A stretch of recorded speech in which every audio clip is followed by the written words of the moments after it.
Welcome, dear listener, and thanks for joining us. I'm Yanto. And I'm Stephen. And this is a podcast all about the weird and wonderful world of the dark comedy anthology series, Inside Number 9. On each episode, we'll be diving into another one of Steve Pemberton and Reece Shearsmith's twisted tales, putting it under a lens and examining it to within an inch of its life. So make yourself comfortable, grab a cup of tea, and join us for The Ninth Degree. Bore da, croeso nôl. I learned, I googled. Well done. Don't know if it's right. Hello. We've pissed off Italians and Germans, and we'll go for the Welsh this week. Yes. And Irish as well when we did Hurry Up and Wait, I think. Oh, yeah. We're ticking them all off. How are you? Yeah, I'm all right. How are you? Yeah, not bad, thank you. I got a new VR headset this weekend, so I've been playing with that. Oh, wow. I've been on a Russian space station solving puzzles, so that's been fun. Fabulous. That does sound fun. Just trying to get over the seasickness sort of effect you get with it. Yeah, I bet, yeah. Yeah. But otherwise, it's all good. Cool. That's been a lot of fun.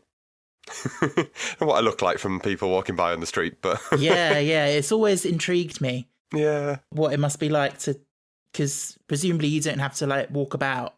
No, my room isn't big enough for that. Exactly. So yeah, so I don't know how do you like move about?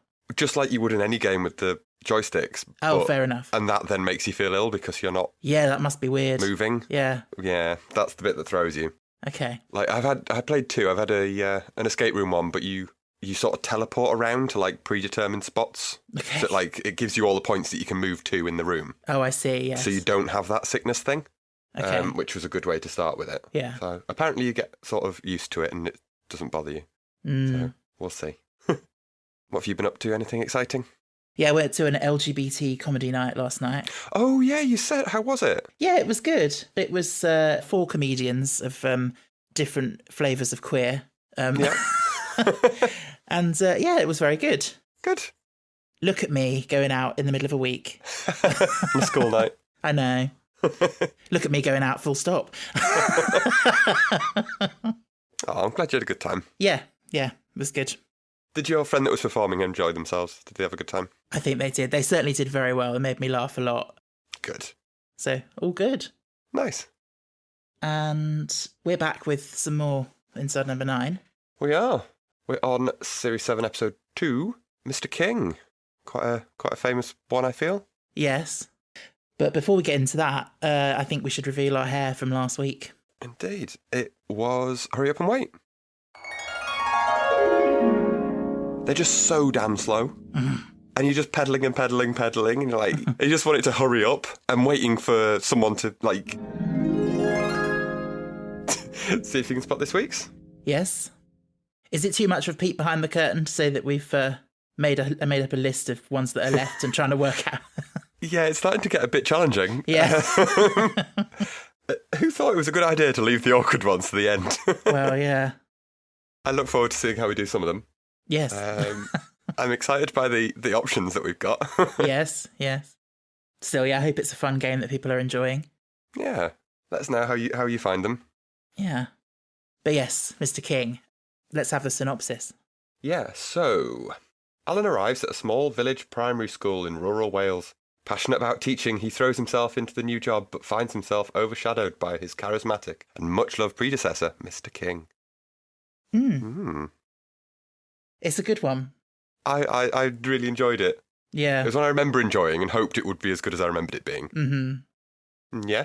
Yeah. It feels like, obviously, as the series has gone on, we're up to Series 7 now. They've done a lot of different things. They've pushed it in lots of different directions. Mm-hmm. And in a way, this one feels a little bit like a return to the classic kind of I can format. see what you mean, yeah. The sort of folky horror thing. Yeah, that. Plus, there's lots of sort of potential ways it could be going. Yeah. And then the way the twist goes in the end is just, typical Reece and Steve, I think. Yeah. They said they were worried about because they thought how obvious it looks. Like, clearly it's Wicker Man. Obviously it's Wicker Man. Who's going to think it's anything other than Wicker Man? And they were so scared about putting on all of the little nods that they normally would do. Yeah. So there are some still in there, but there was a few that they said they cut out because they were just worried that it was making it too obvious. And, like, once you've guessed it, might be that. every one of those is just yet another red flag that confirms what you're thinking. Yes. And like they were worried that they'd said one of the few promo pictures they put out was just Reese and Steve in costume in the classroom for this episode. Yeah. And someone had spotted in the background that you can see one of the kids' paintings with like a skull in a field or whatever it was. And they were like, oh, they're going to get it from that immediately. And Reese is obviously his normal self of, well, you've ruined it for yourself if you look that hard. Yeah, exactly. Yeah. But there are still quite a lot of the little nods when you know. Yeah, yeah. So it's a common thing in our podcast that you will always ask me, have you seen such and such a film? And I'll be like, no. But I thought I'd get ahead of the game with this one. Yeah, you did your homework, didn't you? I did, yeah. Well, one of our listeners, James, was saying to me that not only is this his favourite episode of Inside Number 9, right, but Wicker Man is also one of his favourite films. Okay. So he really strongly recommended to me that I watch it before we do this episode. Yeah. I'm assuming the original, not the Nicolas Cage God, one. yeah. No, the bees! All I know about the Nicolas Cage one is that I read that it was badly received, so I just didn't bother with that, yeah. There's a very terrible scene of him screaming about bees, is all I know about it. Okay. But yeah, no, I mean, I'm glad I watched it. Very good. Is it good? Yeah, I've never seen it. And I don't think it spoiled it going in knowing what it was going to be about. I think that's the only reason I've not watched it, because I'm like, I know what's going to happen, so I'm just like, hurry up already. Yeah, I can understand that, but no, I mean, to be fair, I had it on the background while I was working, so I was sort of, I was watching it, but if my employer's listening, no, I was focusing on my work. Yeah, definitely. But yeah, I thought it was very good. It was weird, but good, and like I feel like it had a lot to say about sort of religion and yeah, obviously filters into this episode a lot. Yeah. Oh yeah, yeah. So it's definitely given me a new appreciation for it, because obviously first time I'd watched this episode, not having seen the film or known anything about it really, that was my first sort of exposure to that idea of like, okay. Do you know what I mean? Like, I mean, obviously I'd heard of, sacrifices and Celtic pagan stuff, but not having seen the thing that it's clearly referencing, is different, a different experience, isn't it? It's differently, yeah. Yeah. Reese and Steve said it's their favourite. I don't know if it's their favourite in this genre or just their favourite film overall. And that's why they wanted to make it so badly. So I'm guessing you've listened to their podcast for this week. Yes. Yeah, so I don't know if they confirmed this on the podcast, but I was wondering if, with it being based on the Wicker Man, if the character names were a reference of Mr. Edwards and Mr. Hardy. Mr. Hardy, definitely. Yeah. They never reference Edwards, or if they did, I missed it. Okay, so Hardy being Robin Hardy, the director of Wicker Man, but I assumed Mr. Edwards was named after Edward Woodward. Oh, that would make sense. He was the main actor in it, yeah. Yeah, I'd forgot that he was the actor. No, they didn't reference that, but that quite probably was the reason. Yeah, I wouldn't be surprised. Yeah. So, yeah. Well, I mean, we sometimes like to say, if you haven't watched the episode... Oh, yeah, we should have done that. But, yeah, I'm sure you know by now. Yeah, if you're still listening to this, don't go and listen to a podcast analysis of an episode that you haven't watched. No. What are you doing with yourself? Yeah. They always say that on the Inside BBC thing, don't they? Yeah. And while we're on that, can I just say a bugbear of mine? If anyone's listened to that BBC Sounds thing, the way that Reese pronounces or delivers the title, he goes, inside number 9, really annoys me, because you should put the emphasis on the first one, because it's inside number 9. Yeah. Like, I know what you mean. It bugs me every time, and I'm like... So if you're listening, Reese, sort yourself out. Go back in time and sort that out. Yeah. But speaking of other things I learned from the podcast, that it was originally... I don't know how they were going to manage this, but they were trying to come up with different things that they could have as a 9. Oh, yeah. So obviously they end up with a classroom in the end. But originally it was going to be element number 9, fluorine, in the periodic table. And it was going to be something to do with protesting about the use of fluorine in water. Oh. And it was going to be like a class project about it. Okay. And it was going to ultimately sort of end in the same way, I think. Right. But, yeah. That's interesting. Because, I'll be honest, I was thinking the class 9 was a little bit of a stretch. I quite like it. It's a bit different. It's not just a flat or a house. Oh, no, I don't mind it from that point of view, but I just mean from someone who's worked in primary schools. I'm like, I can't see why they would be a class 9. Like, you'd either name them by their year groups, which obviously doesn't go up to 9, true. or by something else, like trees or animals or something. Yeah. And it doesn't strike me as a school that's big enough to need 9 different classrooms. No, exactly. I was going to say that as well. Like, we never see any other teachers or any other classes. No. You do in the filing thing see that there are other teachers at the school. Oh, yeah, there are. They do exist. We just never see them. We never see them. You'd think you'd see them in passing. Yeah, we don't know. Anyway, we'll get into that as we get on, I think. Let's... Yeah, we're jumping about a bit here. Yeah, let's kind of go through what happens. So, like you said in the synopsis, we're in this sort of rural Welsh village. Yeah. Very remote and very sort of... Very remote. I feel like they're really leaning into the stereotype of like, oh, backward country people. Yeah. A little bit. Yeah, when Alan Reese's character gets introduced as being from London, and they're like, we're going to teach this class in English, which is helpful if any of you ever leave the village. I know. Not that you would. No, why would you? You're all going to marry your cousins, aren't you? Your family's been here for generations. Yeah. Like, just a wild concept that someone might ever get on a bus and leave. I know. But the thing is, you know, it's a stereotype, but I think places like that exist, don't they? Oh, yeah, I grew up in one. I'm one of the ones that got out. You're one of the adventurers. Yeah. We had a village bus that left and went to the nearest town once a week. It didn't come back, but it went. It was a one-way bus on a Monday morning. What the hell use that was to anyone, I don't know. Well, why would you want to go back? That's the question. Well, yeah, once you've seen the bright lights of the nearby town. I like Steve's character. Yeah. Of Mr. Edwards. Interesting wig. Yes. And I've written down, actually, maybe it actually is a wig for once. Yeah. Steve said that he showed his daughter this wig, and she was like, that is meant to be a wig, right? Like, if it isn't, fire the wig person kind of thing. But yes, it's meant to be a wig, I think. Yeah. Good. I think we can excuse that then. And that awful sort of tufty beard thing as well. Like. Yeah. I've said this before, but it's just amazing to me every week how they do manage to kind of be chameleons and kind of become completely different people. 50-odd different characters, over the whole series. It is impressive, and like they're all subtly different. I know we joke sometimes that some of the characters come back, but like they're not. No. They are different every week. Absolutely. They have some similarities, but yeah. They're all like snowflakes.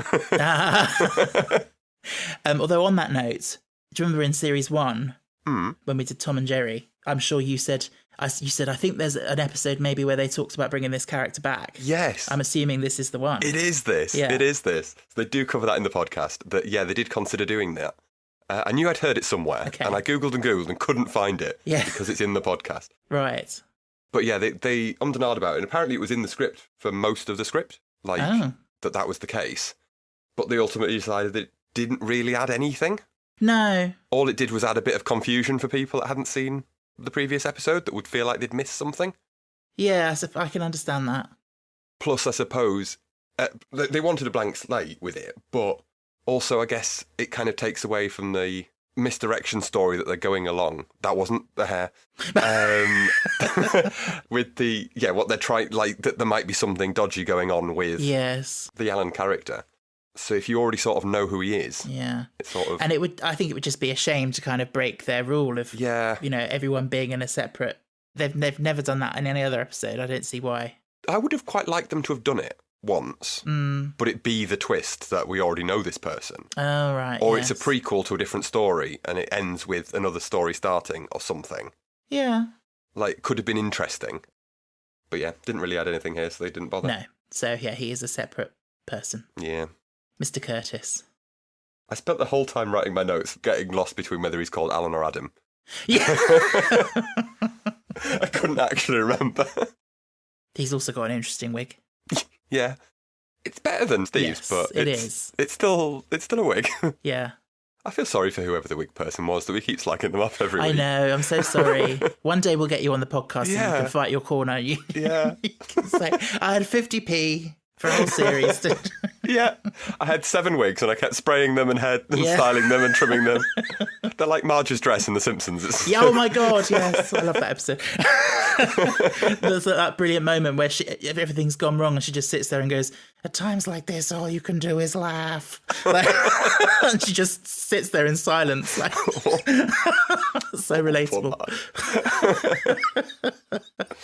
Yeah. Yeah, that was. I tried to do a Marge impression, and no voice came out. It's just like croaking away. It is a hard one. Yeah. I thought it's in her contract that she doesn't have to do the voice outside of recording for the thing, actually for The Simpsons. Yeah. Just because she hates doing it that much in public. Oh. That she wrote it into her contract. They can't make her do it in like interviews or whatever. Okay. So that's why you'll never ever see her doing it. No. Plus, it's just horrible on her throat to do it. Well, yeah. I mean, have you heard some of the more recent? Yeah, it's changed a lot, hasn't it? Yeah. Sounds like she's Yeah. needing to retire. But Her voice is ragged. Bless her. anywho, so we've got this introduction of the new teacher, and the head says that they've got a postcard from their last teacher, Mr. King. Yes. And he gets the girl Kerry to read it out, And he's wishing them well from down under. which takes on a whole new meaning Yeah, when you know the twist. it does. I remember when we were in primary school getting teachers would send postcards from holidays and things. And it was so sweet. Yes, it is sweet, yeah. It was a different time then, really. Yeah, it really was. I don't know if they still do that. That's what I was going to say. I can't really imagine that these days. It would be maybe you might get an email or something these days, but postcards, there's something quaint and cute about that, isn't there? Yeah. I do miss primary school. I mean, I know I say that as someone who only a few months ago stopped working in a primary school. So, I was going to say, do you miss the primary school working there or the primary school being there? Both, really. But yeah, there's a lot of nostalgia about it, isn't there? Do you ever see those posts on TikTok and stuff that are pictures of things that every 90s primary school had? Mm-hmm. And those scissors with the red handles and stuff. And I see those posts and I'm like, they still have those now. I saw a video of kids trying to identify ancient technology, and it was an overhead projector. Oh. They were trying to a load of primary school kids trying to work out what the overhead projector was going to do. Yeah, not many of them got it right. Those were all the rage. They were. I remember it being a big honour if you got to be the person in assembly that would put up the words to the carols, the hymns or whatever that you were singing on the overhead projector. Yeah. And you'd be there with a little sheet of regular paper on top covering up the lines and moving it along. Yeah, or sometimes they would write on it with a pen and then you'd see that go across on the screen. Yeah, yeah, it was magic. I know. Anyone like Gen Z or whatever listening to this will be like, we don't know what you're talking about. No. We're sorry, we've lost you. But no, it was a good time. Just, coming in, sitting on the carpet. Yeah. Singing Hey Diddle Diddle. Dumplings and gravy in the lunch hall. Apple crumble and custard. Yeah, we had Teletubby custard. It was bright pink. Oh, really? Yeah. Well, it's what they call Teletubby custard, but yeah, it was a very thick custard that was pink. Why was it pink? I don't know. I guess they'd not watched Teletubby. What colour is Teletubby custard? Teletubby custard is pink, yeah. Oh, is it? Right, okay. So but custard is not normally pink, so I'm just wondering why yours was pink. I don't know. I expect it probably still is. It's still there. I imagine the cook's still there doing the same thing. Oh my God, yeah. I grew up in this school, by the way. This is my kind of school. Oh, I imagine. I was in a little village. I imagine it was, yeah. It was about 60 of us, 60 kids or something. Yes. At most. My partner Ben was similar. He grew up in a small village, and I was gobsmacked when he told me that there were so few people that they combined year groups, they'd have year 5 and 6. Yeah, we were the same. Would be in a class together. I'd be like, yeah, that's crazy to me. Yeah, we only had 4 classrooms. Reception had a classroom. 1 and 2 shared. 3 and 4 shared, and 5 and 6 shared. Wow. I don't really know, looking back, how it worked, but apparently it did. Well, yeah. You're here now. Somehow. Yeah. I know nothing, but yeah. So yeah, it's fun from that point of view. And as I say, someone who's worked in schools as well, it's an interesting. Although I'll get into it, but some of my pet peeves about the way that schools are portrayed on TV and film. I suppose this is the same. Any time it's your area and you know things, you see it on screen and you think, well, that's not accurate. But yeah. It's more worrying when it's someone like the minister for such and such saying a thing that's your area and you're like, well, I understand that and that's not right. Yeah. What is all the stuff that I don't understand? What they're talking about? How bad is that? But it's the big thing that gets me is when it's like the timings of lessons. If you ever see a lesson in a scene, you always pick it up when it seems like they're literally just introducing the topic. And then about 2 seconds later, the bell goes for the end of the lesson. It's well, that teacher clearly planned their lesson really badly. Terrible planning, yeah. And like the random words that in this that he just writes up on the board, that why has he just chosen to write humans up on the board, like out of context? Like it is a funny lesson. Yeah. And like, how old are these kids meant to be, do we reckon? I'm very bad at guessing the ages of children. I'd say they're probably 9 or 10, 8 or 9. Okay. Perhaps that's why they're class 9. Well, it makes sense, I guess. But yeah, they do seem to, their homework seems to be quite extreme of like, I'm just going to tell you the vague basics of the environment and global warming, and you're going to go away and home and learn the entire thing yourself. Yeah. Like, what? You're meant to be doing the job of teaching these children. I know. You're farming it out to the internet and their parents. Yeah, I did think the character was not a great teacher. And he doesn't seem to be a natural with kids. Like, no, I can see him trying at points, but whether that's the character or whether that's just Reese. Well, yeah. I don't know. Yeah. But speaking of which, the kids, that must have been when they were debating doing this, do we do this? Because this is going to involve a lot of children. And this could be an awful week of filming. When most of your actors are children, especially of that age. Yes. Like, you don't know how they're going to do. Like, obviously you've got to cast some of these people. And like, yeah, they might be great when they're just chatting in an interview thing. But when you actually put them in a room and set cameras up and everything, what they're going to be like. And it could torpedo the whole thing. Yeah, they didn't say anything on the podcast about where they got them from or anything. They didn't say where they got them from specifically. They only cast those main 4. The ones who speak. The 4 that get names. Yeah. Kerry, Ewan, Gwen and Owen. Sounds like the Torchwood cast. And the rest, they were like, just, I guess, who did okay but wouldn't get lines. The whole point was, short of the assembly, where they should just be as good as any kid would be at that age in an assembly. Yes. Like, they don't have to be good actors. Cause no, they were perfect in that regard. That's what they were doing at school anyway. That's great, yeah. Yeah. But yeah, I mean, there's only 12 kids in the class anyway. Thereabouts, yeah. I think it's 4 rows of 3. 3, yeah. Yeah. It's my maths coming up again. You'd wrote that down in advance, hadn't you? Yeah, with my calculator, yeah. But they are really good. Kerry especially is fantastic. Yeah, she's very good. I don't know if I thought the others were that good, but... No, well, they were good as child actors go. It's always tricky with children. But yeah. Yeah. Yeah. But I feel like they were very... Also, you know, and obviously another consideration, I always think this, when you have child actors in, you know, shows that have adult themes in them. Yeah. Like, how you sort of protect the kids during that. Oh, yeah. And, like, I feel like they were quite careful about, you know, what happens in scenes that children are in and what happens outside of that. Yeah, so I watched it back. I watched it a couple of times today. The second time I watched it specifically watching out for, like, when they say bad stuff, it's always just Reese or Steve. Mm-hmm. Like, so yeah, it's very well cut together to make you think that everyone's there, but they can keep them separate. Have you watched the film The Babadook? No. No. We've had another one. Yeah, fair. It's very good, but it's just a mum and her son. Okay. And it's like a horror film. Bad shit happens.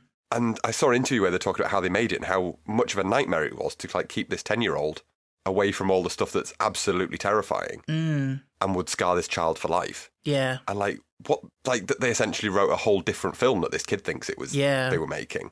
Because didn't I read they did that with Danny for The Shining? They told him it was a completely different film. They never told him it was a horror. It would make sense. Yeah. Yeah. It must be a whole other level of complexity. Like, it's already difficult enough to make a film without having to make 2 films, one of which is imaginary and only for a 10-year-old. And then they watch this, like, they must have told their friends and stuff, oh, I'm in this film. We're not allowed to watch it.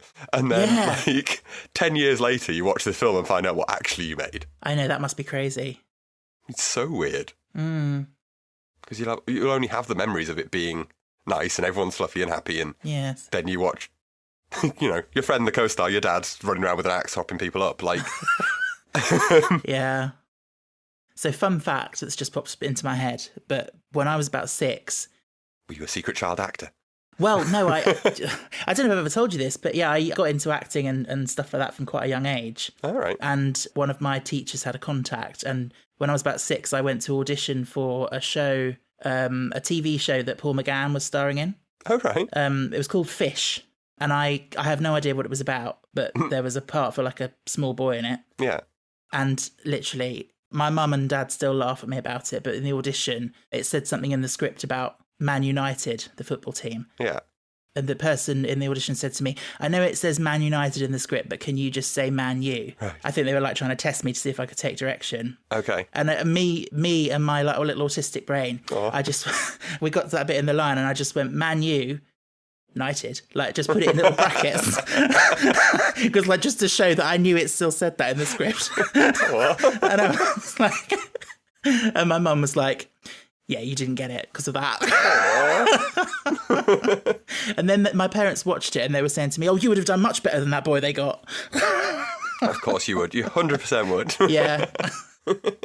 But no, I did another, this is a random tangent. I was also in an advert for The Guardian and British Airways. Oh, right. You know... You're actually in the advert or just auditioning? I was, yeah. Oh, cool. When I was about 10. Yeah. Basically, they were doing this thing of you buy one, get one free plane tickets. So that the idea being you get to choose who you sit next to. So in the advert, I was this person that you wouldn't want to sit next to because I was... You were the snotty, screamy child. Exactly, yeah. I was on a Game Boy and being really obnoxious and American and annoying. The guy who came and sat next to me, I had to throw a milkshake over him. Wow. Yeah, and that was an experience because we did it like several times with different takes, and it was like going in his eyes, and he was going, "Oh fucking hell!" And he was going, "Sorry, Stephen." Oh, that's awesome. Yeah. Oh wow, that's really cool. Yeah, that was a random tangent, but yeah, just thought of it when we were talking about child actors. Well, they said about kids making mistakes and like how they kept them in because they felt it made it more real. Yeah. So like at the end when they say, I think it's Gwen, has a speech about 15th century Peru children and how she put the comma in the wrong place. And it should be 15th century Peru, children were sacrificed. Oh, yeah, but kids do that. And she says 15th century Peru children. Yeah. Yeah, but that's very realistic, isn't it? Yeah, they just kept it in because it felt real, yeah. Yeah. Oh, perfect. So yeah, so you should have got that role originally because that would have been more authentic for a child. Exactly, yeah. Anywho, where were we? I just feel like I've completely overshared about my life now. No, it's good. So, I mean, we've talked about this end of term assembly that they're working towards based on the environment. Yes. They're always on the environment. Yeah. These assemblies. Such an easy one, isn't it? Yeah. I don't remember us doing assemblies, but we must have done, but I don't remember them. Do you know? I remember doing, like, the nativity thing at Christmas, but that's the only one I ever remember doing. Okay. We must have done them, but I have no memory. But I was that painfully shy that I've probably just blotted them out. Yeah. Traumatic. Yeah. Oh. But we did all the harvest festivals and stuff. We were a proper little C of E school, so it was all... Oh, yeah. All of that, bringing in all the vegetables and the tins of peaches and stuff out the back of the cupboards and all that crap. That's another meme I'm sure I saw that was something about when I was a kid at primary school, I thought the harvest was going to be a much bigger part of my life than it ended up being.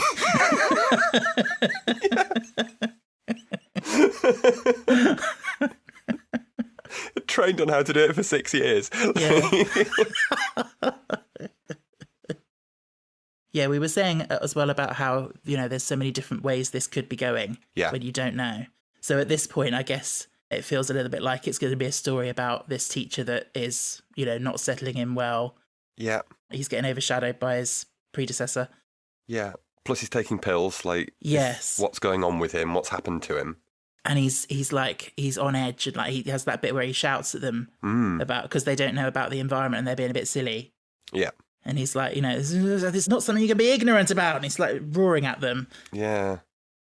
That must be the hardest bit of being a teacher, and just like not getting annoyed at these kids being stupid all the time. I would find it impossible. Yeah, it is hard. That's why I don't get on with kids. I can't deal with them. The bottle of vodka in the headmaster's office drawer makes a lot of sense. 100%. Because, we find out later that he's been ordered by the doctor to sort of take a quieter life. He's obviously had some sort of breakdown or something. Yep. So we're maybe thinking, is that going to rear its head again? Yeah. Or what exactly was his breakdown? What happened? Like, yeah. I mean, it's not uncommon in the teaching profession. It's a very pressured career. Yeah. Wouldn't be surprised. And, like, we're on the 7th series of this now. Like, it wouldn't be out of character for him to just go mental. Like, he could do anything at this, and it wouldn't be out of character. For the series, I mean. Yeah. So yeah, it definitely feels like it's some sort of story about this guy not succeeding in his job in some way, I think. Yeah. But yeah, so he's not very happy about the way that these children seem to have been taught by Mr. King. No. What curriculum are they following? Yes. So he asks for an email address for him. Is that the little blue bird? No, that's Twitter. Oh yes, hashtag. Hashtags. And then later on he calls it a B-mail. A B-mail. And I'm like, is he playing this up for effect, or I don't know. Or is he really that of a Luddite? I don't know. I don't think my parents would know what Twitter was. No, but B-mail. Yeah, email, that seemed extreme. It does. Yeah. But it just hit me then that I wonder whether these kids know nothing because they murdered their teacher about 6 weeks into the year. Exactly. What do they do for the rest of the year?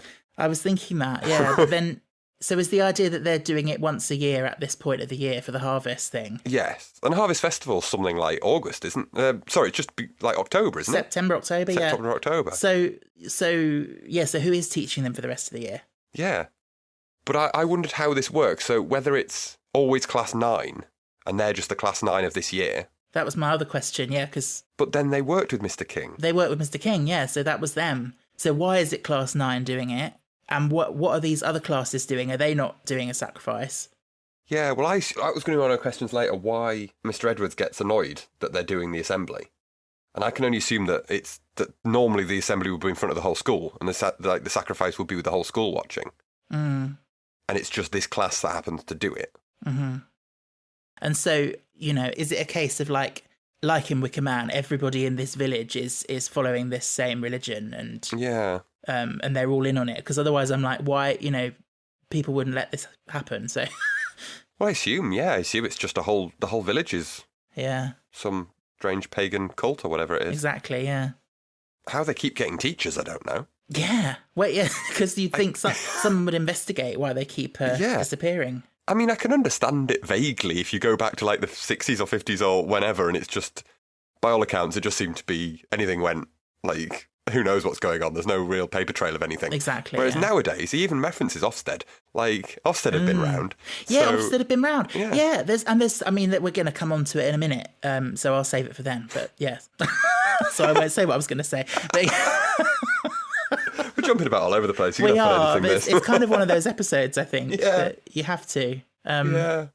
So next thing really is we've got an art lesson on a different day. Yeah. One thing I wrote down was a child making a teacher a cup of tea. Yeah. Question mark, exclamation mark, exclamation mark. Yeah. What? I mean, well, firstly, obviously that's dangerous. But secondly, what rookie teacher mistake is it to not even check that nothing weird's in your cup before you drink out of it that the kid's given you? Yeah. But also, they're not your fucking slaves. Like, well, yeah. Although I think she does it. She offers rather than he doesn't ask her to. But still, it's very weird. But also, yeah, I mean, that would never happen in the school I was working in. We weren't. So when I first started working there, you were only allowed hot drinks. So you could have them in the staff room in a normal mug. But if you were going out of the staff room, they had to be in a travel cup that was like sealable on the top. Yeah. And then there was an incident where a child got hot tea on them. Because they jumped up at a teacher while they were drinking from their mug. Like a cat. Pretty much, yeah. That's the image I've got. No, that's exactly pretty much it. And so then they made the blanket rule that you can't have hot drinks at all outside of the staff room. Right. So, yeah. Because little Oliver ruined everything. Exactly, yes. I'm joking. I hope this kid was okay. Oh, he was fine. But, yeah. But yeah, I can understand it if she's just taken it upon herself to make the cup of tea. Yeah. But surely... Alan should have, told her off afterwards, being like, this is lovely, but you shouldn't do this, it's dangerous, exactly, blah, blah, blah, yeah. blah, blah. I mean, does that mean there's a kettle somewhere that she can just access? Yeah. Safeguarding? Yeah. Hello? He's not really got much awareness of the room. A kettle doesn't boil instantly. You'd have heard that, surely. Yeah. But then all these things that I've written down, and I'm thinking, that's not right. I think you can just explain by saying, well, it's a very rural, remote place. They don't follow the rules that everyone else does. It's old-fashioned. It's this, it's that. That plus Alan is that highly strung that he's just not there as presently as he maybe should be either. That's, between those two things, You can probably That, explain but a lot also of I'm thinking like maybe that is normal in that school. Maybe they're in other classrooms. Well, children yeah. are making tea for their teachers. Like, it. Yeah. I mean, these kids are then having to sacrifice an adult, so, I mean, I don't really think the rules are that strict. no, exactly. Yeah. Yeah. So she's boiled tadpoles For reasons, yeah. and put them in the tea. Yeah. I think you're supposed to assume the reason that she's done it is because she doesn't like him, because she doesn't like him compared to Mr. King, and it's like a Roald Dahl sort of, Right. That was going to be my question. oh, tadpoles in your tea sort of thing. Yeah, I didn't really understand why she did it, but yeah, okay. That I think that's what you're supposed to think, but then I think taking the whole twist into account, Right. I feel like it's maybe to do with like this whole life and death, sacrificing animals sort of thing. Okay. I don't know. Yeah. Could be. I can see that. That was the bit that threw me the most of the episode. I was just like, I don't really understand why they're doing this. It's weird, aren't they? I didn't think that's a sort of stupid thing to say. I won't say that. I'm going to have to say it now, aren't I? I was going to say I didn't think tadpoles were that big, but then I'm like, they've got to grow into little froglets, so they've got to grow. Froglets. So yeah. Yeah. But whenever I pictured them, I thought I pictured them smaller than that. But yeah. No, they are quite big. Okay. So my other question, Kerry says that it's okay, Mr. King ate a goldfish. Yeah. What the fuck? What? What the fuck? I don't understand. Yeah, I wrote that down as well. Is she just making shit up? I don't really understand why she would be making it up. Yeah, that is a very weird bit, isn't it? I feel like I'd missed something, but yeah. Yeah, I don't get that. And why? We also get that Kerry's has pushed some kid in a cake. Yeah. There's a few bits here that I feel are designed for more. Again, not a hair misdirection. Yes. From the story. We need another word for misdirection. Yeah. But yeah, no, I know what you mean. I think it is though, isn't it? It's just like red herrings and yeah, that don't quite make sense. Well, I mean, I don't really care, but no, they don't. I guess she, maybe she is just a little bitch that pushes people's faces in cakes. Yeah, I mean, she's having an extension built after all, so like. Yeah, I love that when he's like, "Is there anything going on at home? We're having an extension." Well, that clears it up. Thank you. Yeah. It sounds like, a great scripted line for a comedy thing, but I could totally hear a child saying that at school. Yeah. Like, children do say the funniest things. They do indeed. But there's also this, he makes a Michael Jackson reference, which personally I feel like it's in there because of where things are about to go. And it's almost like priming the audience, sort of putting that seed in your mind of these things exist, these things happen. Yeah. That's how I feel about it. Yeah. It's an odd thing for him to have said. But yeah, it's there to make the rest of it make more sense and you not to question it as much. Because obviously he gets suspected. Well, he thinks he's being suspected of things, but he's not done anything dodgy. No. But it, like you say, it's a strange thing for him to say to a child. This is where I wrote down that he, like I said, he doesn't seem like a natural with children. He seems very awkward with her. Yeah. And this was specifically the scene I meant, how good an actor that Ellen Owen is that's playing Kerry does here. Like, I do buy that she's really upset and she does such a good job of it. I love when he says about, do you want to go outside or stay in here with me? And the way she goes, stay with you. It was really, really realistic. It was. But again, it adds to the creepy bit of how he responds of like... Yeah, I know, exactly. Like, it definitely feels like it's pointing towards that when he's like, good girl. And it's like... Yeah. And then it pans to the painting of the face with the like paint tear sort drippy of... drip. Yeah. And like, it's just... If you put that in, it makes you think it's sinister, more sinister than it was. Exactly. And he is just saying, good girl, stay here if you're scared kind of thing. Yeah. I know it's an odd choice of words and it's a weird delivery, but... Exactly, the delivery is creepy. I think he just seems awkward to me. Yeah. When he like sort of pats her comfortingly, like he's quite awkward about that, but to be honest, he shouldn't be doing that, especially when it's just him and her in the room. Yeah. But again, this place doesn't seem to follow any of the protocols. No, it does not. Yeah, it does seem very sort of ad hoc, like very sort of improvised. Like, he looks at his watch and he's like, oh, you got 15 minutes, go and have a play. It's not like a structured, oh, it's break time. Yeah. He's just sort of like, off you go and have a play for 15 minutes. Like, I've had enough of you. Another strange bit where he's cutting a bit off a carrot. Yeah. To pretend it's a goldfish. Yeah. He's clearly, like, very in the shadow of Mr. King and, like, trying to be cool and get people on side. Yeah. Yeah. I mean, I don't like the idea of dipping that carrot in that fish tank water and then eating it. No. Sounds disgusting. No, I don't. I think you're going to get something from that. Yeah. Yeah, and it's not the support of your peers. It's more like listeria. And then Mr. Edwards just comes in. Oh, bit peckish, are you? Steve's having a whale of a time this week. I know, the accent is just joyous, isn't it? Yeah. So he comes in to question him, and he has the brilliant line here where he says, it's important we talk sensitively about mental health. So I just wanted to clarify, you went a bit doolally, didn't you? Yeah. Oh, dear. HR screaming somewhere. Yeah. Yeah, so we get sitting him down to discuss what's happened with Kerry the previous day. She has made allegations, which must be terrifying for any teacher to hear. Yes. Like, obviously, you've not done anything, and a kid can say anything. Like, that must be a horrible position to be in. Yeah, but this is why, as I say, there are protocols and ways to go about things. Like, he shouldn't have been in a room alone with her. Yeah. Like that, because you know, you have to protect yourself, you know, to make sure that you're not open to any allegations or anything. Yeah. So yeah, this remote school, it should be following the processes that are there for a reason, you know. Yeah. And like he says to him about the you know, oh, she's had a lot going on, she was boiling tadpoles the other day, and he's telling him this like it's news to him, but he should have told him that on the day it happened. Yeah. Like, that's something that needs to be documented and reported. Right. You know, because obviously it's an unusual thing for her to do. Like, if I was in school and that happened, that I'd be logging that straight away. Yeah. This kid's weird, keep an eye on him. Yeah, exactly. Well, not that they're weird, but you know what I mean. Concerns. They'll be the main character in a horror film soon. They'll be that kid that's drawing the weird stick figures that hanged in trees and stuff that you always see in horror films. Yeah. Kids are always drawing creepy shit. Yes. So yeah, Mr. Edwards says that she's been discussing stuff that's not found in Biff and Chip books. Yeah. Oh.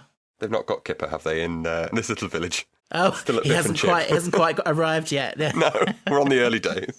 Yeah. There's that joke about the Wi-Fi connection. Takes me all weekend to download one country file. I'm like, is that the joke I think it is? That I didn't know. Didn't spot that. The first syllable of country file meaning, because there's people always joke about, oh, you know, the days before broadband, and you'd have to all night to download one, you know, picture of something. Yep. Something lewd. Oh, I didn't twig that. If that's okay, maybe that's just my dirty mind, but maybe. Don't know. I feel like the way he says it, all weekend to download one country file. I have to listen back. Yes. And yeah, so you said you were confused over whether he's Alan or Adam. Yeah. So is Steve. Yeah. I love wordplay like that. Mm-hmm. It's really well written and timed. Like, you know, I don't know you from Alan. Yeah. It's Adam. Oh, sorry, I thought it was Adam. You know. Yeah. And he just carries on calling him Adam after that. But that's the episode, yeah. Yeah. So this is where it shifts from, you know, he's going about things in a vaguely by the book seeming way. Mm-hmm. And then all of a sudden, out of the blue. Drop your trousers. Yeah. Yeah. He wants to see his, yeah. Yeah. Penis. You just get possessed by a demon. I did. The penis demon. I love Steve's delivery of, well, there was a plasticine model, but I didn't want to touch it. So, like, obviously spoilers, but all of this is made up. Like, I love that he's just added that little bit of flavour to the story for him to just, yes, for the sake of it, just, I guess, because he finds it funny. He knows what he's doing. Yeah. But yeah, this is where it gets very weird. Yeah, it goes from it's potentially weird to it's weird now. Yeah, and at this point, I'm just thinking, why is Alan not just getting the fuck out of that school right now?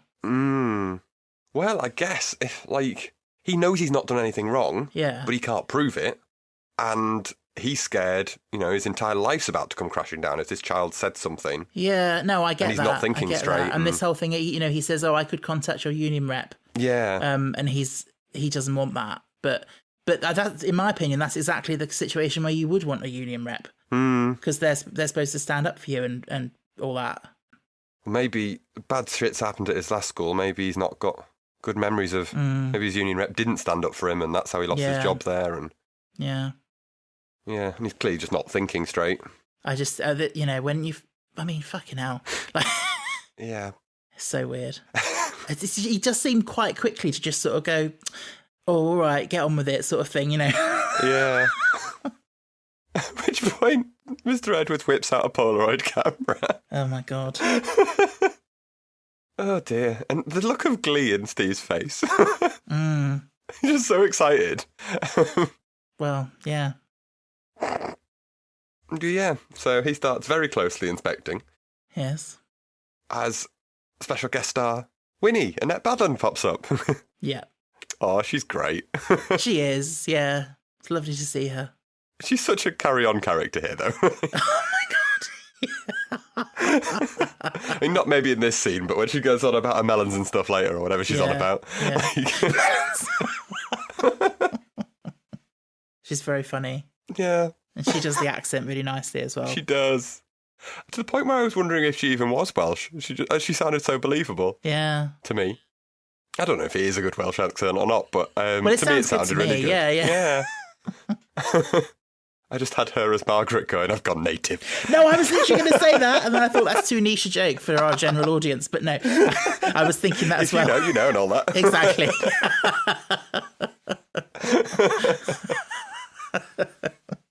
Bless her. Yeah. Comes in to mop up. Yeah. And those glasses, those really thick glasses. Yeah. Can't see a thing. She's blind as a bat. Must be helpful for a cleaner. Yeah, I'm sure she does a fantastic job. So, next day or whenever it is, some point in the future, we're in another lesson. And there is giggling going around the class. They're passing something around and giggling at it.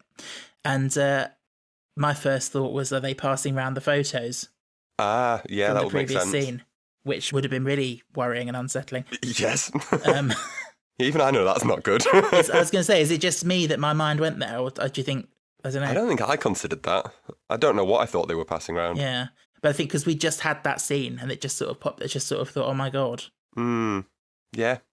That is probably actually what you meant to be thinking, isn't it? But it turns out it's a carrot with a protuberance. Yeah. You know I'm going to do it, don't you? Do the line. I have to do the line.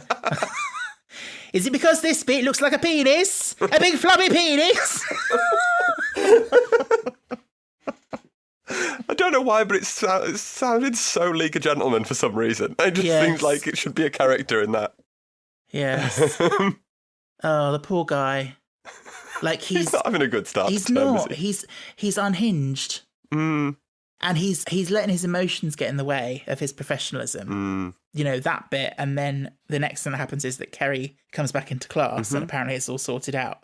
And he does this thing where he says he's pretending he's talking to them all about just general stuff. But really what he's saying to them is, don't go and spread rumours about me behind my back. Yeah. And stuff. And it's like, I get where he's coming from, but he's letting his hurt emotions get in the way of, he shouldn't be dealing with it like that. Yeah. I mean, what he's sort of saying is sort of good, but he's not it's not in the right way by any stretch. Like, you know, it is good advice, like, you know, but not delivered how he did it. No. By any stretch. I love that he tries to sell it that he's teaching fractions and biology at the same time. Interesting combination. Indeed. But Alan's off the hook because there's been a big discrepancy between the photo and the description. In your favour, I might add. It's like, we are going to kill you in a few weeks, but I'll just make you feel like you're good. Yes, yes. Let me get another scene with Winnie. It is an odd scene, this. Yeah. I do like the reference, though. So she's preparing for the Harvest Festival. Yeah. Just got all these vegetables.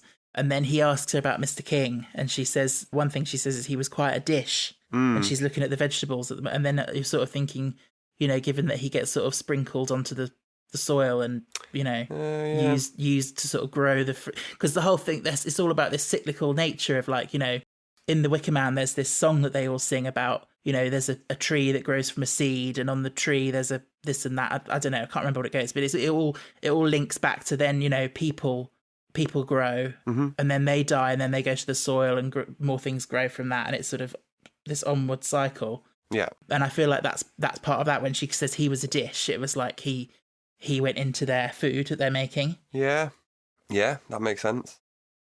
And then, of course, he says your neeps are very impressive.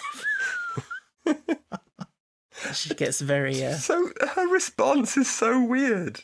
Yes. And the delivery of it is even weirder. It's so unsettling, isn't it? It is. This is a brand new Playtex. Lift and separate. Which be one thing from anyone, anywhere, but from a, 60-plus-year-old woman. I know. It's even weirder. In a little tabard. Bless her. And we skipped over a really creepy, my turnips have won prizes, line. It just sounds so sinister, and I don't know why. It does. Yeah, it's very strange, isn't it? But no, he was talking about the vegetables. Yes. And she says, well, that's just Mother Nature working her magic. Mm-hmm. Again, they're all into this Mother Nature Indeed. thing. But here, Alan turns a bit. He takes advantage of poor old Winnie. Yes. And relieves her of her keys to the building. Yeah. I love that when he asks, like, have you got a key to the head's office? And she looks as if she's going to say no. And then he does this sort of, please, like, wheedling sort of thing. Yeah. So, yeah, he goes and searches Mr. Edwards' office. Indeed. And he can't find a record of a Mr. King. No. The only thing he finds is this folder of Polaroids of various penises. Yes. Which I hoped we were going to be covered in the podcast. I want to know how they got those, where they came from. That's a good question. Getty Images? Yeah, stock images. Yes. I mean, my note I wrote down was penises on BBC Two. Mary Woodhouse will be spinning in her grave. I know. Yeah. Perhaps they're all various crew members.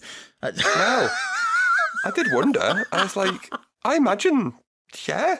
Like, it's one thing for it to be stock images, but to show that on national TV feels a little extreme. Oh, there must be like medical stock images or something somewhere. I guess you could just use. I guess from textbooks and things.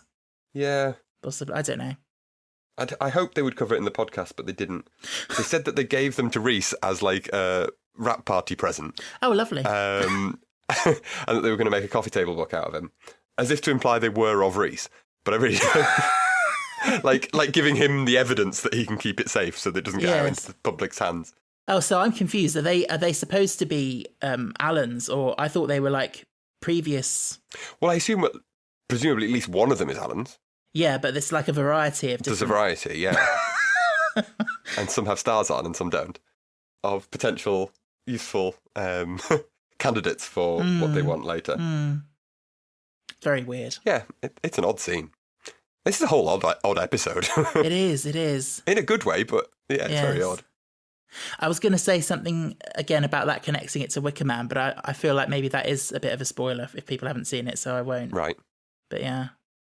So again, I kind of don't like this bit in that I don't understand why he does it this way, but he phones up Mr. Edwards to confront him, and he obviously just fobs him off. And I'm like, I wouldn't go to him and say, there's something going on here. Give him a chance to get rid of evidence and stuff. Yeah, go to the authorities. Yeah, or at least have a +1 with you to... Yeah. I know there's some remote school and they seem to be not part of the system, but they must be. They must have a local authority. They must have, people that you would go to. I know he says they're an independent school, but still, they're not above the law. They're part of, it's very weird. As I said before, I could understand if it was years ago and you could claim that they were a little town in the valleys that has no contact with the outside world. Exactly, yeah. They just set up this school and no one knows it exists. Yeah. But in modern day, plus the fact that Alan found a job there. Exactly. From London. Yeah. They must be advertising. Yeah. Yeah. I don't quite understand all of that, but... No. I think it feels like it's trying to be that sort of quaint, oldie worldy thing. Yeah. Which it doesn't quite add up in the modern world, but you have to kind of just forget that, I think. Yeah. It might have been better if it was set in 1970 or something. Exactly. Yes. Oh, yeah, that would have actually been really good. Yeah. I wonder why they didn't do that, because that kind of would have made sense. Don't know. But yeah. Don't see it would have been any harder. Mm. But yeah, and it's also odd that he does it on a phone call. Mm. Like you say, you think he'd have taken someone with you that you trust, so you've got a witness for whatever's said. Yeah. And do it in person. Although, who does he trust? Well... Who can he trust? True. Nobody at this point. I guess. Well, he does, but he shouldn't. Well, yeah. Because, he's relocated from London on his own. Yeah. And he's only a few months in. He won't have made friends or anything yet. No. Yeah, he's not having a very happy time. No. It's all right. It'll be over soon. Yeah. Yeah. So he goes back into his classroom and the children say they want to show him their assembly. Mm-hmm. And I'm like, so have they put this together without him themselves? There? Yeah. They're very entrepreneurial. Like, when have they rehearsed this? In their 15-minute break when they were running around outside. Yeah, that's not realistic in the slightest. No. Although I guess it's something they've done before. It's the same assembly. In reality, yes. Presumably this is the same assembly they do every year. And Mr. Edwards probably goes through it with them. Yeah. But... after school lessons on it or something. Yeah, it's a bit weird. I do like that it starts out quite cute, though, and Alan's actually quite impressed with them, I think. Yeah, it's a nice, it is believable for what it is. Yeah. Yeah. The person in the planet Earth gets the plastic cup chucked at them. Yeah. And he has a little cry and... Oi, you! What are you doing? Yeah. It reminds you... Do you ever watch Big Fat Quiz of the Year? No. Well, they have a question every year where they always go to the same primary school and they get them to act out something that happened in the news that year. Right. And it's always done exactly like this. Okay. Oh, that sounds quite funny. It's really good. Oh. And then he's not very happy when they make a joke about killing someone and recycling him later. Well, recycle him later. I thought that was quite funny, actually. I did as well. I was like, yeah, lighten up a bit, mister. It's like, oh, no, I don't think that's appropriate. This is where he draws the line. Yeah. For everything that's gone on. So, yeah, he discovers that they've super glued him to the chair. Ugh. Not good. No. That shot when you see his arm and the skin, it's, that looks painful. Yeah. Yeah, that wouldn't be pleasant. Yeah. Because I think first time I watched it, part of me was like, well, couldn't he just rip himself off it? But I'm like, God, no. If you tried that. I mean... Yeah.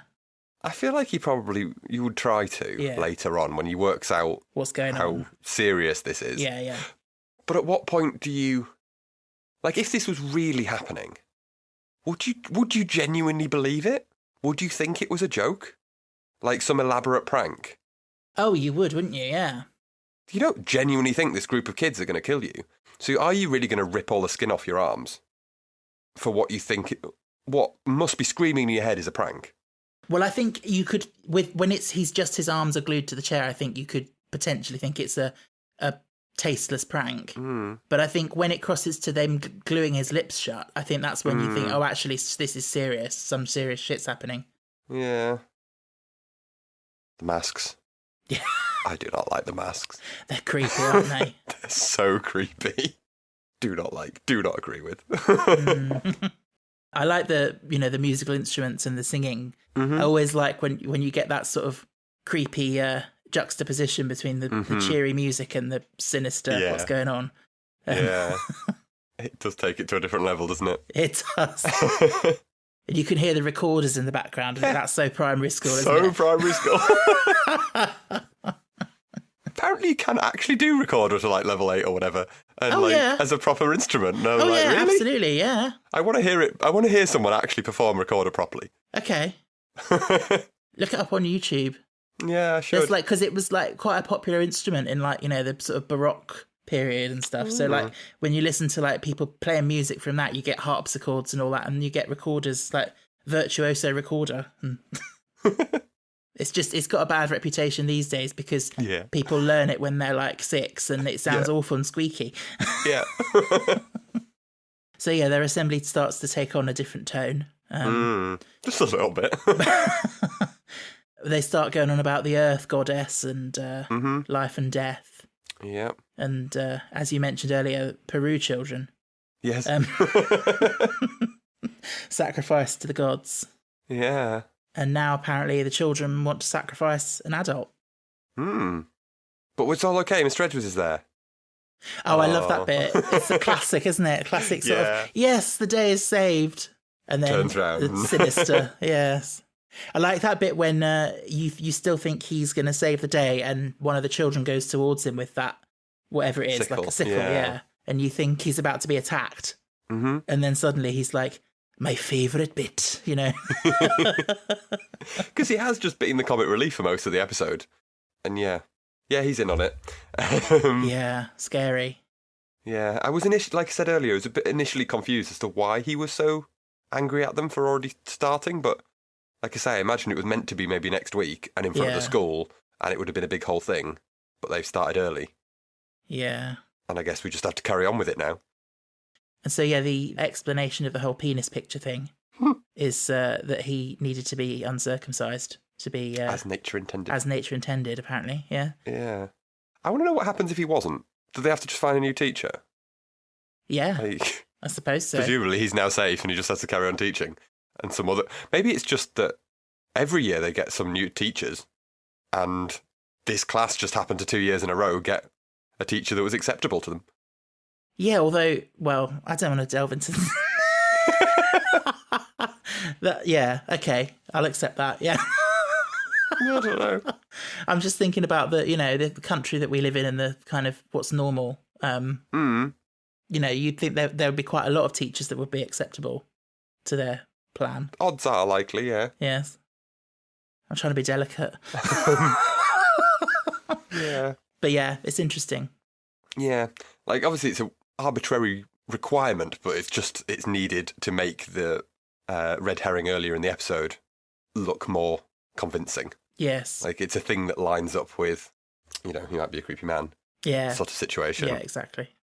But yeah, really hits Alan when the big mask comes out. Oh. Which is lovely. It's beautifully made. Oh, yeah. It's fantastic. I mean, I don't want to wear it, but it's nice. But yeah, and we get some more singing. And Winnie's the queen. Winnie, what is her? What the fuck is she wearing? The weird little doll head thing. I don't know, is it meant to be a cauliflower or what? I don't know. I don't know, probably. It's so creepy. Like, if this room wasn't so brightly lit, this scene would be terrifying. I mean, it's already creepy. It already is terrifying, yeah. I'd say it's creepy, but it would go to downright terrifying if it was at night. Throw in some candles and, yeah. Oh, God. Ugh. Yeah. But yeah, you get that brilliant, that final moment of comedy where she just leans in and I think, does she say, you'll do my turnips the world of good or something like that? Yeah. Because that, I guess, from their point of view, they don't think they're doing anything evil or wrong. They think it's the right thing. They just think it's the natural way of things. Just nature. Yeah. And they, going off the way things went in The Wicker Man, it's like they don't see it as death in the way that we do. Right. They see it as, they go on, the life force goes on and into the rest of nature. So exactly, yeah. Yeah. I just love that it's obviously such a grim thing that's happening, and we just got this fa-la-la-la music playing as we go into the credits. It's so good. Yeah. And how they they lead him outside, don't they? Mm-hmm. I think they go off outside, so, and then we just cut to the art on the display board, just sort of showing what's awaiting him. Yeah. Fiscal in a tree. Yeah. Apparently. Yeah, I want the, like, CSI episode that's set in this little town 10 years later. Oh, my God. Like, so they're doing a person every year, Yeah. and you're expecting kids to keep this secret? That's the thing, isn't it? How does it stay a secret? I don't know. It must be it must be just a whole town that's just, this is what they are. And people really don't leave. Yeah. Yeah. Even at the beginning, when he says about how this lesson's going to be in English, and like they're grown, and like it's really uncommon for people not to really speak English in Wales. Yeah. I'm sure there are plenty of people that do speak it fluently, but yeah, Welsh but players, for it to be for English to be such a sort of Yeah, so they probably are just really cut off, and obviously by the requirements of the episode, we can't leave the classroom really, like the corridor and like that sort of immediate area, so you can't see what the town's like. But it probably is some weird little, cut off, disconnected village, and they just ship in a new person every year. Yeah. I think. Yeah. I know we've discussed it, and there are possibilities, but I think that's my most confusing thing is that, like, what is going on with these other classes and other teachers, and are they all in on it? Are they okay about it? And I guess they must be, but I guess they have to be. But if there's 9 classes, that means they've got another 8 teachers at least. At least, yeah. Have they all grown up in this village as well? I would assume so, but for there's 12. Did we say 12 kids in this classroom? Yeah. So, that's not a tiny school if you've got to have at least 9 classrooms. No. It's over 100 students. So, yeah, it's got to be a sizable town before you get to, offshoot villages to feed into it. And then the secret just becomes so much harder to keep. Yeah, exactly. I think at the end of the day, you have to just accept the reason it's class 9 is because it has to be. It has to be, yeah. Classes 1 through 8 burnt down. Yeah. It is just Winnie, Mr. Edwards and Alan running this school at this point. Yeah. I think it would have been interesting, obviously you've only got 20-something minutes, but it would be an interesting extra aspect of the episode of Alan questioning where the other teachers are, or, something to that effect. Yeah, because you'd think he would. But, we never see him in the staff room, hanging out with teachers and stuff. You could have had another teacher as well that is in on it, and he talks to... Yes. about it, and that's true. That would have explained it more that, this is a big thing. It's not just the head teacher that's running this. Yeah. But I suppose that's what Winnie does as well, I guess. But exactly, yeah. But if we had more time, if it was longer, it would have been nice to have that. But yeah, I guess there just wasn't time. I guess if you want more time, you just watch The Wicker Man. Well, yeah. Yeah. Any listeners who've not seen it, I do recommend it. I think I will watch it, actually. Watched it freshly recently, yeah. Yeah. It's weird, but good. The few clips I've seen look very weird. So, it's time to rate the episode. It is. And actually, I haven't written anything down this week, so I'm going in blind.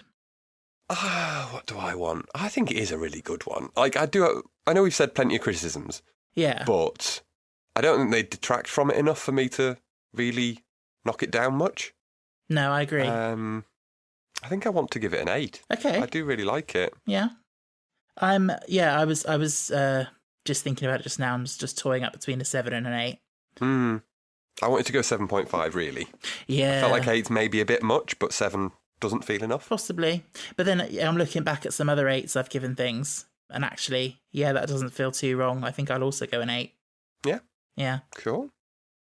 There we go. Now, big question time. Okay. Did you spot the hair? Well, I wasn't looking for it. Okay. So no, I haven't spotted it. But as I sometimes do, I have some guesses. Right. Or at least a guess. Go for it. And my immediate, if it was me, if I was doing this episode, I was thinking it's probably in a child's painting or something on a wall. Okay. Or like a cutout on a display or something. No. I was thinking, is it not the actual hair ornament? It is a physical hair this week. Okay. It is the actual ornament. Okay. I'm guessing it's in the head study then. It is, yeah. Okay. Whereabouts? So as you're looking, so you've got the door sort of on the left and the filing cabinet on the right. It's kind of on a table in the middle with like a shield and some like awards and things. Oh, okay. Fair enough. It's kind of where I thought it probably would be. I hoped it would be, because if it was in that classroom, I was never going to find it. Yeah. But you see what I mean? Like when they did the fancy, the shampoo bottle in the hotel. Like it would have been quite cool to have like a paper cutout of a hair or something on the display board or something. I could see that, definitely, yeah. Yeah. Did you spot our hair, listeners? Did you? Well, we'll tell you where it was next week. We will. When we'll be back with Nine Lives Cat. Yeah. Which I seem to have forgotten a lot about. I have a vague idea of it, but same. Yeah, it'd be interesting to revisit. Mm-hmm. Before we go, I did want to share a nice comment that we got on TikTok this week. This one comes from a user called Playcards, who says, discovered in Sud Number 9 after watching Taskmaster and now slowly catching up on past eps. Your podcast is such a great companion piece, so erudite and funny, and educates me on all the references I missed. Aw. Yeah. Thank you very much. Yeah, thank you. We try. We try, yeah. I didn't know if it was working, but... Yeah. Well, we're glad you're enjoying. Yeah. Oh, thank you very much. Yes, thank you very much. But yes, we'll be back next week. We will. But until then, it's time to close the door on Number 9. But you never really leave, do you? Thanks for listening to The Ninth Degree. If you'd like to get in touch, you can find us on Instagram, Twitter and TikTok at Ninth Degree Pod, or email us at ninthdegreepod@gmail.com. You can also leave us a rating or a review wherever you get your podcasts.